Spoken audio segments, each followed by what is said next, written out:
देखते हैं रेजिस्टिविटी। अब इस टॉपिक पे हाइलाइट करते हैं।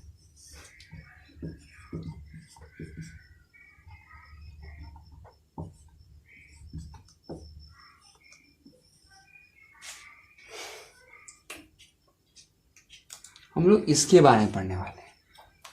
रेजिस्टिविटी है क्या? रेजिस्टिविटी, रेजिस्टेंस थोड़ा सा मिलता जुलता टर्म लग रहा है, पर है डिफरेंस। बहुत बातें सेम है लेकिन है डिफरेंस। रेजिस्टिविटी को क्योंकि एक कांस्टेंट है, और जब भी हम लोग मतलब कि नॉर्मली और जनरली जब भी हम लोग किसी कांस्टेंट को डिफाइन करते हैं तो उनको डिफाइन करने का एक अलग ही तरीका है, ठीक है। रेजिस्टिविटी एक्चुअली ये भी एक तरह का प्रॉपर्टी है कि सब्सटेंस का, लेकिन ये अलग ढंग से आया है। ये कुछ अलग बातें बताने के लिए आया है। पता है ये क्या बताने आया है? आप कैसे जाने, how you know that silver is the best conductor of electricity, electric current. ये क्वेश्चन देख रहे हैं? क्वेश्चन, इस क्वेश्चन का आंसर देने आया कौन? ये rho. Yes, rho explains us how you can differentiate between different conductors, whether one is the best conductor of electricity and other is the worst। यानी कि आप कैसे डिफ्रेंशिएट कर पाएंगे, उसका आंसर देने आ रहा है हमारा रेजिस्टिविटी। तो जरा सा, क्योंकि थोड़ा सा है पेचीदा है, तो ध्यान देंगे, कॉन्सेंट्रेट करेंगे, है ना। तो हम लोग डिफाइन करते हैं उसी तरीके से। तो रेजिस्टिविटी भी कहीं ना कहीं रेजिस्टेंस को ही शो करने वाला है। ये भी एक तरह से प्रॉपर्टी है सब्सटेंस का, जो कि कहीं ना कहीं मतलब कि ये करंट के अपोजिशन के बारे में ही कहने वाला है, लेकिन थोड़ी सी कहानी इसकी बदली हुई है। हम लोग जरा सा डिफाइन करते हैं किसको? रेजिस्टिविटी को, कांस्टेंट को। देखिए, फ्यूचर में भी आप सीखेंगे और अब भी सीख लीजिए। जब भी किसी कांस्टेंट टर्म को डिफाइन करना हो तो उस कांस्टेंट टर्म के साथ जो भी सटा हुआ है, देखिए ये दोनों सटा हुआ है, उसको कर दीजिए यूनिट। क्या कर दीजिए? यूनिटी। यूनिटी बदल दीजिए, यूनिट कर दीजिए। यानी कि लेंथ कर दीजिए 1 मीटर और एरिया कर दीजिए क्रॉस सेक्शन कितना? 1 मीटर स्क्वायर। अगर ऐसा काम करते हैं इस फॉर्मूला में तो क्या होगा? R equals to rho into 1/1 equals to R equals हो जाएगा रो। यानी रेजिस्टिविटी रेजिस्टेंस के बराबर हो जाएगा अगर हम किसी भी कंडक्टर का लेंथ कर दे 1 मीटर और उसका जो क्रॉस सेक्शन एरिया है वो कर दे 1 मीटर स्क्वायर के बराबर। यानी क्रॉस सेक्शन एरिया का जो वैल्यू होगा वो 1 मीटर स्क्वायर के बराबर कर दे और उसका लेंथ कर दे 1 मीटर, तो उस सबस्टांस का जो रेजिस्टेंस होगा वही कहलाएगा उसका रेजिस्टिविटी।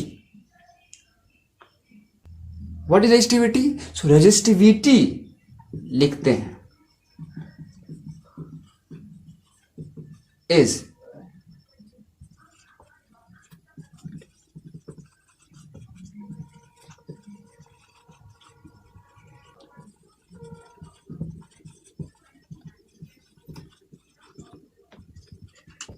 देखिए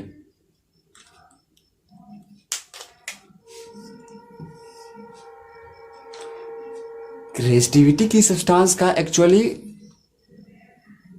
क्या है कि उस सब्सटेंस के 1 मीटर लेंथ और 1 मीटर स्क्वायर एरिया,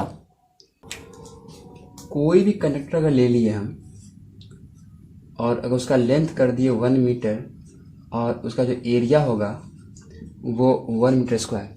अब इस कंडीशन में आप इसका रेजिस्टेंस निकालिए। कैसे निकालेगा रेजिस्टेंस? तो भाई V/I, वोल्टेज, कोई बैटरी लगाइए, इसका वोल्टेज जिसका पोटेंशियल डिफरेंस आपको पता होगा और उससे क्या करंट पास कर रहा होगा आप एमीटर से निकाल लीजिए, यानी ये वैल्यू निकाल लीजिए, रेजिस्टेंस निकल जाएगा। अब जो रेजिस्टेंस निकला है इसका, इस कंडीशन में बात क्यों कर रहे हैं समझाएंगे थोड़ी देर में। तो इस कंडीशन में जो रेजिस्टेंस होगा वही उस सब्सटेंस की रेजिस्टिविटी भी होगी। यानी कि सब्सटेंस का रेजिस्टिविटी एक रिलेटिव टर्म है। रेजिस्टेंस एक्चुअल बातें हैं, रेजिस्टिविटी एक रिलेटिव टर्म है। यानी कि हम लोग रेजिस्टिविटी को किसी कंडीशन में जाके पढ़ने वाले हैं। ऐसा क्यों हो रहा है? देखिए, क्योंकि हर सब्सटेंस का भाई रेजिस्टेंस बदल रहा है डिफरेंट कंडीशन में। तो कैसे जानेंगे कि कौन एक बेहतर कंडक्टर है, कौन एक बेकार कंडक्टर है? ये जानना भी क्यों है कि कौन एक बेहतर कंडक्टर है, कौन एक बेकार कंडक्टर है? बिकॉज हम लोग हर चीज को सिंप्लीफाई करके उसका यूज करने वाले हैं हर डिफरेंट कंडीशन में। अगर वो बहुत ही बुरा कंडक्टर है तो हम उसको एज अ मतलब कि अगर कभी कोई इलेक्ट्रिसिटी का काम कर रहे हैं तो उस दौरान हम उसका यूज़ करेंगे ताकि हमको शॉक ना लगे, करंट फ्लो ना करे। अगर गुड कंडक्टर है तो हम उसको अपने घरों में करंट फ्लो करवाने के लिए यूज़ कर सकते हैं। तो ये कारण है बेस्ट कंडक्टर के बारे में जानने के पीछे ये कारण है। तो अब ये 1 मीटर स्क्वायर 1 मीटर लेंथ की बात क्यों हो रही है? क्योंकि अब सारा जितना भी सब्सटेंस है सबकी रेजिस्टेंस बदल रही है लेंथ बदलने पे, एरिया बदलने पे। तो अब जब तक हम इस दो पैरामीटर को फिक्स नहीं कर दे, जब तक इस दो पैरामीटर फिक्स नहीं कर देंगे तो हमको पता ही नहीं चलेगा कि कौन सब्सटेंस किसी करंट को कितने अमाउंट से अपोज कर रहा है। तो क्या किया हम लोग ने क्या किया कि हम सारे सब्सटेंस को पकड़ के लाए झोड़ा में, हर एक जितना भी कंडक्टर सबको लिया, हर एक मटेरियल को लिया पकड़ के, और क्या किया कि सबको 1 मीटर लेंथ और 1 मीटर स्क्वायर की एरिया पे करके रख लिए। अब सबसे सेम बैटरी पे करंट फ्लो करवाना शुरू किए। अब जिसमें सबसे ज्यादा करंट फ्लो किया, क्योंकि सारे पैरामीटर फिक्स कर दिया ना, क्योंकि भाई जिस पे करंट डिपेंड करता मैंने तो उसको फिक्स कर दिया है, रूम का टेम्परेचर फिक्स कर दिए हैं, और डिफरेंट मटेरियल हम लोग ले चुके हैं। हमको चेक करना है कि डिफरेंट मटेरियल में कौन बेहतर कंडक्टर है। तो अब क्या किए ना कि अब जो टेम्परेचर को कांस्टेंट कर दिए, लेंथ एरिया कांस्टेंट कर दिए, बचा क्या? तो ये सारा चीज कांस्टेंट हो गया। तो अब डिफरेंट मटेरियल का जो रेजिस्टेंस है अब हमको मिलेगा, ठीक है। और ये जो रेजिस्टेंस, क्योंकि हमको इससे मतलब है, क्योंकि अगर हर एक सब्सटेंस का एक फिक्स रेफरेंस वैल्यू मिल जाएगा ना तो हम लोग डिफ्रेंशिएट करने में आसानी होगी एक अच्छे कंडक्टर और एक बुरे कंडक्टर के बीच।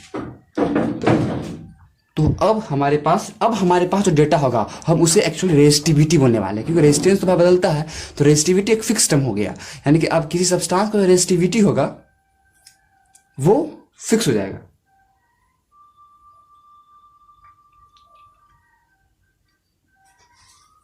रेजिस्टिविटी क्या होगा ना कि कोई भी एक सब्सटेंस ले लेंगे तो उसकी रेजिस्टिविटी किसी चीज पे डिपेंड नहीं करेगी। यानी रेजिस्टिविटी अब एक ऐसा पॉइंट है हमारे हाथ में जिससे हम लोग डिफरेंट सब्सटेंस के कनेक्टिविटी के बारे में, डिफरेंस कौन कितना अच्छा करंट फ्लो कर सकता है, इसके बारे में जान पाएंगे। ये एक ऐसा टर्म है रेजिस्टिविटी। तो रेजिस्टिविटी क्या है कि किसी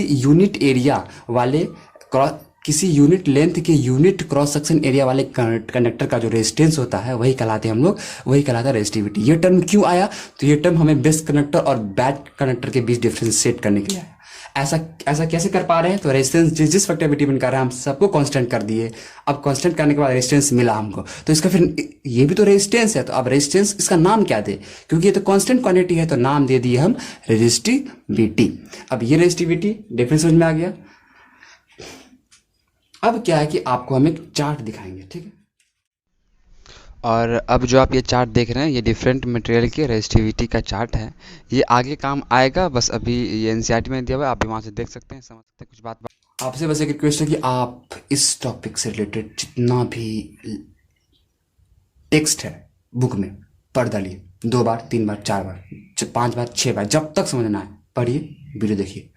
और इस टॉपिक से हमको अब लगता है कि क्वेश्चन देना पड़ेगा, तब जाके फील आएगा कि what actually the resistivity is.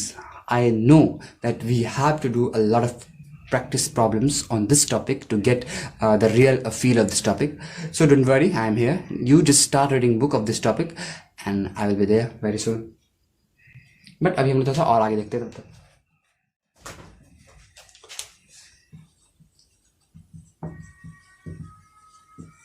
Definition clear हो चुका है। हम लोग ऐसा ऐसा यूनिट की बात करते हैं भाई, नापेंगे कैसे। R equals to rho L by A. इसकी यूनिट के बारे में बात करेंगे तो इसको सबसे आज़ाद कीजिए। देखिए जब भी किसी कांस्टेंट को डिफाइन करना हो या किसी भी चीज़ को तो उससे साथ हर एक चीज़ को यूनिट कर दीजिए। अब किसी भी चीज़ का अगर उसी प्रकार अगर किसी भी चीज़ का यूनिट लिखना होगा आपको तो बस उसको सबसे आज़ाद कर दीजिए। तो रो हम आपको एकदम इजी में समझाते हैं। रो ऐसे मिसाल को समझ में आएगा। तो R into A equals to rho into L, R into A by L equals to rho. तो इसकी ऐसा क्या होगी, लिखते हैं। रेजिस्टेंस का यूनिट ओम, एरिया का यूनिट मीटर स्क्वायर, लेंथ का यूनिट मीटर। तो रो का यूनिट हो गया ओम मीटर। ठीक, हम लोग रेजिस्टिविटी को स्पेसिफिक रेजिस्टेंस भी कहते हैं,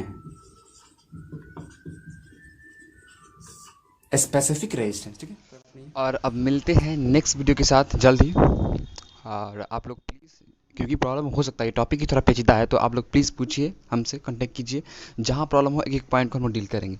दूसरी बात, हम लोग नेक्स्ट वीडियो के साथ तुरंत आ रहे हैं इसी पे, और तब तक एंजॉय, पढ़िए। All the best, thank you and happy to all.